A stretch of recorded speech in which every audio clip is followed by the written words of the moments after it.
because when I think about all the awesome things I've done through the hand of God, being on television, writing so many books and impacting people, getting people to buy into the value that I'm trying to provide, the impact positively that I've brought on people, it makes me say, okay, where is the rest of that? I want to be brutally honest to the world, to myself. We talk about the dirty truth. Well, here is a dirty truth. I have this vision that I'm going to be like this super successful person. I'm going to use my talents that God gave me to do some truly amazing things. But the dirty truth is not as sexy as that vision. The dirty truth is that I often don't do a thing about the greatness that I want to bring into the world. There's a song that Biggie Smalls did on his last album in his lifetime called Niggas Bleed.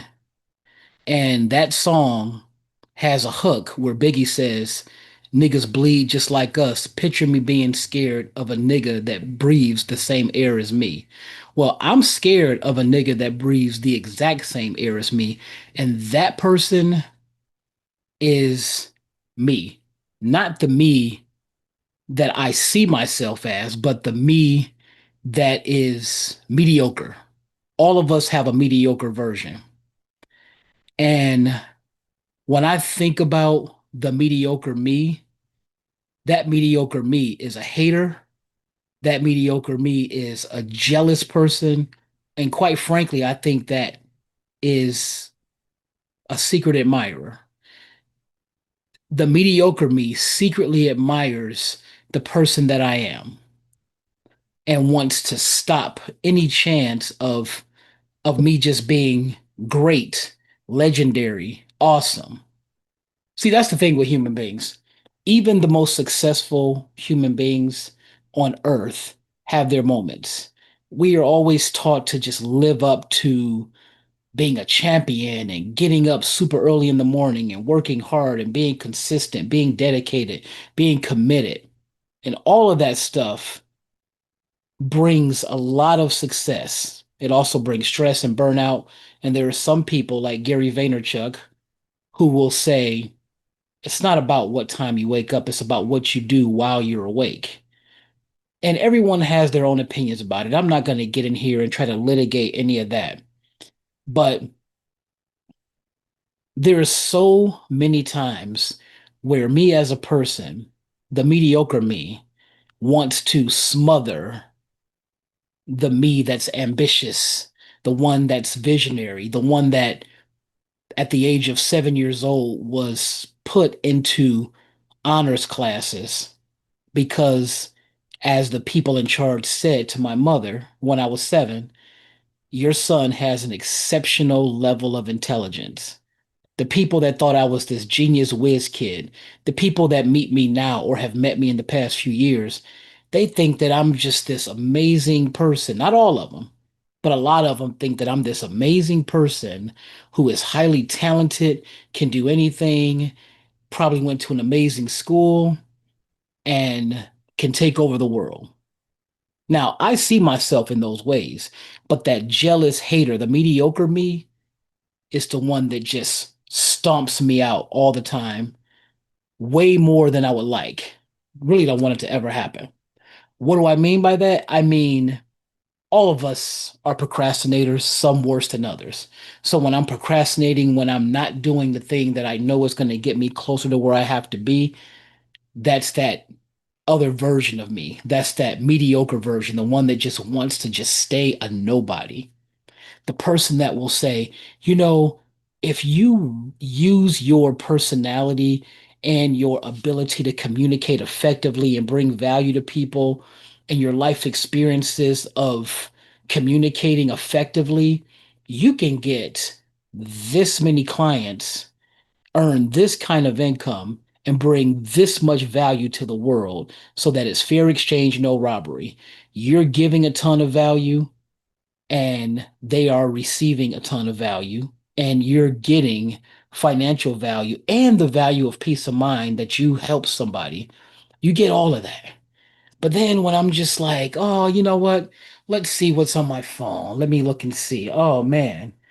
Oh man, let me daydream about my wonderful, amazing wife, which I don't have any type of regrets about that. But I'm saying the human in me, more specifically, the mediocre human in me that breathes the same air as me, literally, like Biggie said, that one is like choking me. And I can't call 911. I can't call the FBI. I can't call the police.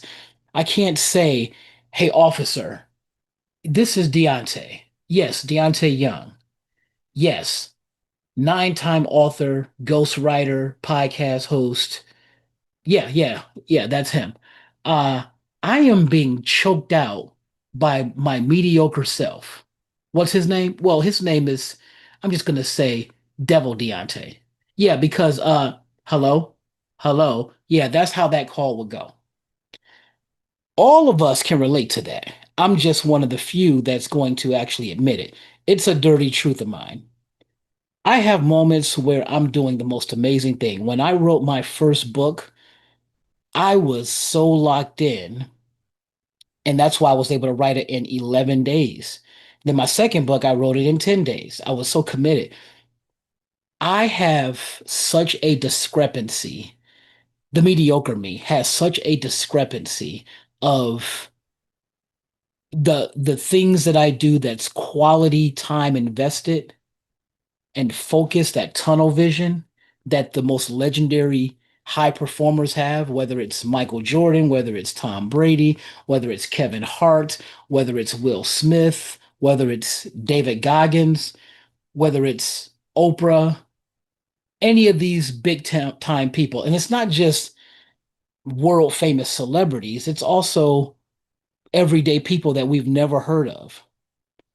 We all have this mediocre version. But those other people, the big shots, the Jay-Z's of the world, the Kevin Hart's, like I said, they are able to compartmentalize that and they get into this swing of consistency. But of course, nothing applies to everybody. And quite frankly, you can't do 100% of the things right 100% of the time. But this mediocre person in me just absolutely sucks. So I'm going to see if I can look at something. Going to try to let me share my screen because I'm really curious about, let's see, what is this? I'm really curious about how I want to find something and see if it's going to actually have what I'm looking for. But I'm going to share my screen. Share. Let's see what I can possibly find. So, Bible verse, the enemy knows our weaknesses.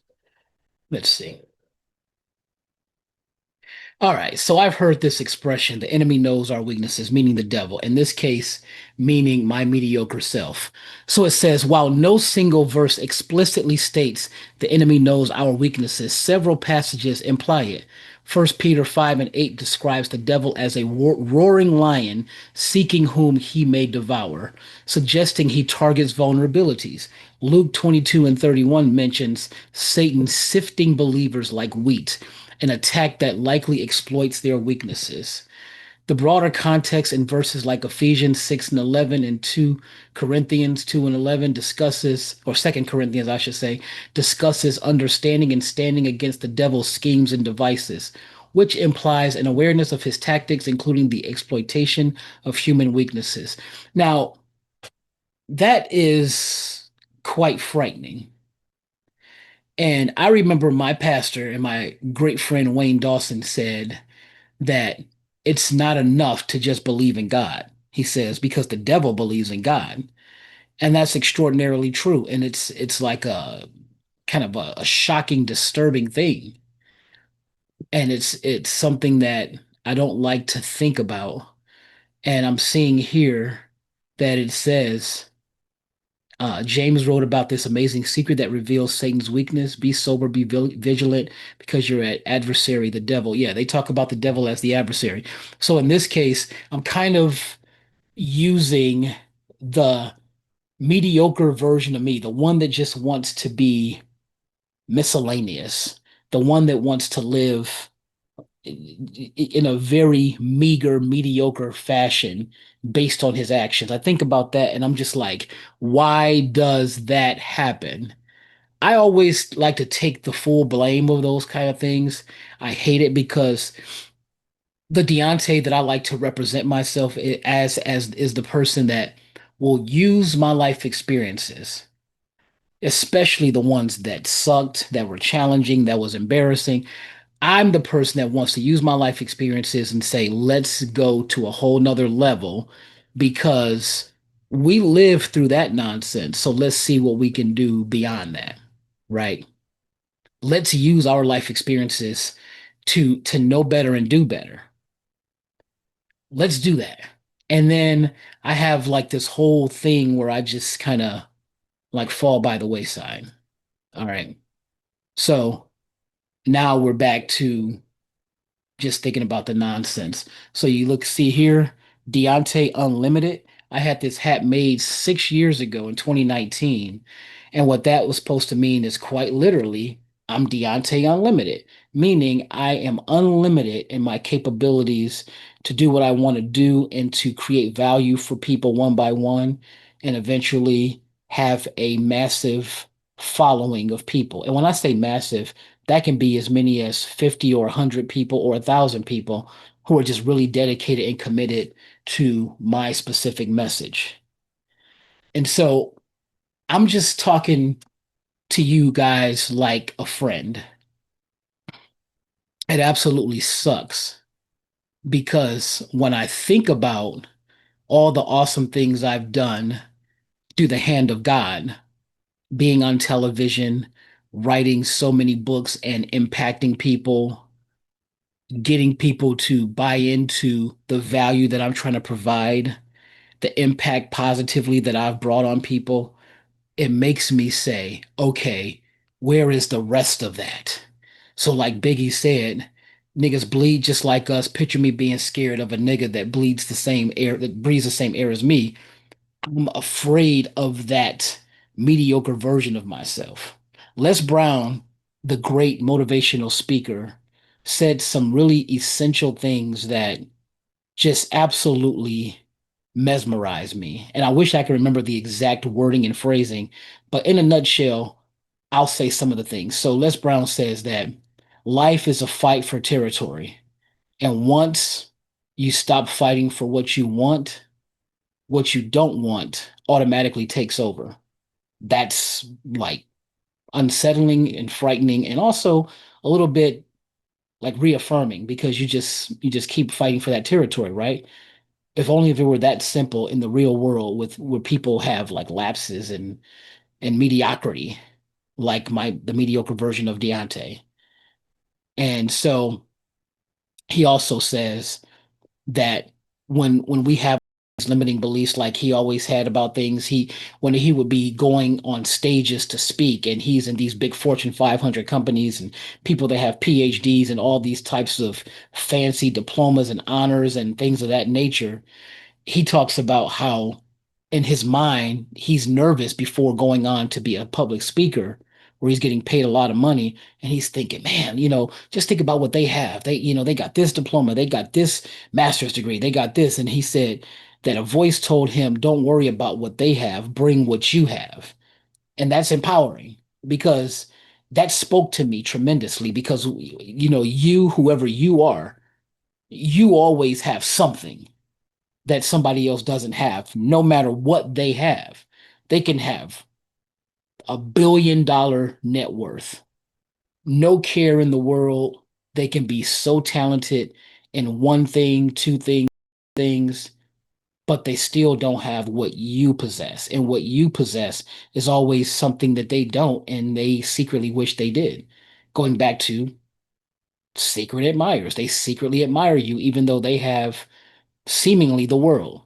Another thing that Les Brown says, and I really want to get this right, he says, imagine at the end of your life, you meet the person that you were supposed to be, and you think about how devastating that would be because you're like, oh, wow, you see that person being the person that was given all of those talents and skills by God, and you squandered those and you didn't nurture the talents and skills and capabilities and the life experiences that manifest all those talents and the skills and the vision. And he says something like, imagine being on your deathbed and then the ghosts of all of the talents and skills and capabilities and life experiences that are valuable are standing around your bed while you're on your deathbed, and they're just like, we trusted you. God gave us to you and you squandered it. It was something to that effect. And it was so powerful because you can easily visualize it and internalize it. And when I say what I'm saying now, it's not like I'm asking for an intervention, but I am really, really afraid of my enemy. And my enemy is the mediocre version of me. Mediocre version of me is choking me out every day. It's providing distractions. It's like, hey, Deante, I know that you're working on building this company. I know that you're working on building this agency. I know you're working on trying to get clients. I know you're working on uh, doing about 100 outreaches per day because volume solves most problems at the very beginning, especially. But come over here and get distracted by this video, this funny video that Dave Chappelle put up on social media. Oh, wow. Huh. Look at Dave Chappelle. Oh, man. And meanwhile, the important work that I don't consider work is going by the wayside. That's mediocre Deante. And we all have a mediocre version of ourselves. The enemy knows our weaknesses. And my weakness is I'm a pro at procrastinating. So it's frightening. So the great thing is that I'm aware of it. But being aware of it is only like 26% of the battle. I'm not going to say half the battle, but being aware of it is 26% of the battle. And this is a big, dirty truth of mine. But it's important for me to be able to be honest with myself and with you. But I'm frightened and I'm terrified. And I know when I think about my life, my journey, how curious I've been, the accolades that I've gotten, even if it's just countless people over the course of the time I've been around saying, oh, Deante, you this, you that, you're going to be this, or you should be that, or I expected you to be a designer with Nike because you were making paper Air Jordans when you were in seventh and eighth grade. And that was very unusual. And yet you did not become a designer with Nike. Oh, Deante, I thought that you were going to be a world famous comedian because you had the wittiest, most incredible, most shocking sense of humor. And I see all these other people, Deante. Oh, wait, Deante. I thought your show, A Date with Deante, that reality series that was controversial and had half the people hating it with a passion and then had the other half of people loving it with a passion. We thought you would have sold that to Comedy Central way back in 2009, 10, or 11 or something, and you would have become this big deal because you were getting a lot of traction with it and you put so much effort into it. But that didn't happen. So what is going on, Deante? What is going on? And it's devastating when I think about it. But they always say that when God is for you, he's more than the world against you. My grandmother said that tooth and nail all the time. And so, despite the mediocre Deante that takes over so much, I'm going to let go and let God. But it's important for me to be able to share this because, like my pastor said, it's very important to show our weaknesses.